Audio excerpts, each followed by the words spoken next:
kita berjumpa kembali. Semoga Anda pada saat ini dalam kondisi yang sangat sehat. Pada kesempatan ini saya akan men-sharingkan dengan topik Connection Before Correction. Sebelum saya melanjutkan sharing saya, saudara, baiklah jika Anda berkenan like video ini, menulis komentar pada kolom komen, mensubscribe dan men-share video ini kepada orang-orang lain. Connection before correction. Kalau saya terjemahkan dalam bahasa Indonesia, membangun relasi, membangun koneksi yang lebih mendalam sebelum mengoreksi seseorang. Ini adalah keterampilan hidup yang sangat amat penting, saudara. Mengapa? Karena dengan kemampuan kita membangun relasi, membangun koneksi secara mendalam, kita sebagai orang tua bisa mendampingi anak-anak kita lebih efektif, mendidik anak-anak kita menjadi pribadi yang mandiri dan bertanggung jawab. Kita sebagai karyawan bisa memberi kontribusi yang lebih positif dan bahkan memberi masukan kepada pimpinan kita, dan dengan demikian karir kita akan meningkat, saudara.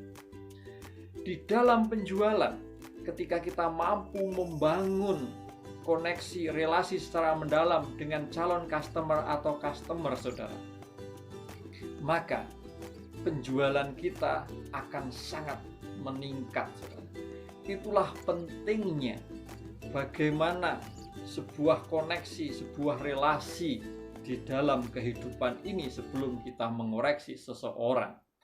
Lalu bagaimana pertanyaannya agar kita bisa melakukan ini? Pertama, kita harus banyak-banyak belajar mendengarkan, bukan hanya mendengar. Mendengarkan dan mendengarkan. Jangan sekali-kali kita memutus omongan orang lain, apalagi itu pimpinan, apalagi itu mendebat, walaupun kita yakin bahwa pandangan pendapat kita itu benar.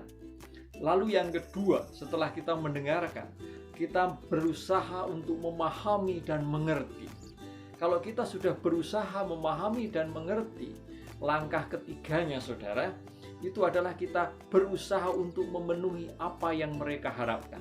Kalau apa yang mereka harapkan sudah terpenuhi, maka apa yang kita katakan akan didengarkan. Apa yang kita harapkan, mereka pun juga akan memenuhinya.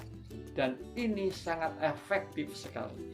Di dalam kehidupan sosial, ini disebut sebagai social skill atau keterampilan sosial. Bagaimana ini bisa dibangun dan dikembangkan?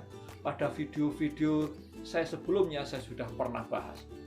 Jika saudara ingin mendalami lebih jauh topik ini, sesungguhnya ada satu film yang sangat menarik, yaitu Beauty and the Beast.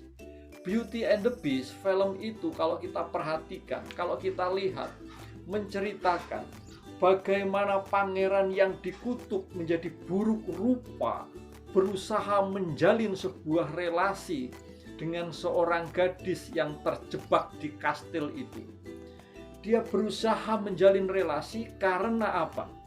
Karena kutukan itu hanya bisa dipatahkan ketika dia mencintai seseorang dan ada seorang gadis, seorang wanita mencintai dia dengan tulus.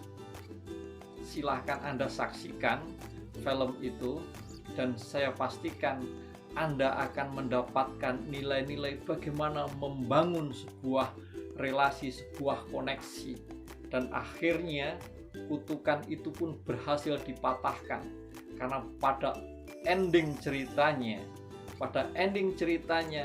pangeran yang buruk rupa itu setelah mengorbankan hidupnya di ambang kematiannya dipeluk oleh gadis itu, lalu dicium dan gadis itu meneteskan air mata. Dari cinta yang diberikan gadis itu, kutukan itu pun menjadi hilang dan seluruh isi kerajaan pulih kembali. Happy ending. Itu, saudara, yang bisa saya ceritakan, saya sharingkan. Saya percaya Anda dan saya bisa membuat perbedaan menjadi lebih baik. Terima kasih dan sukses untuk Anda.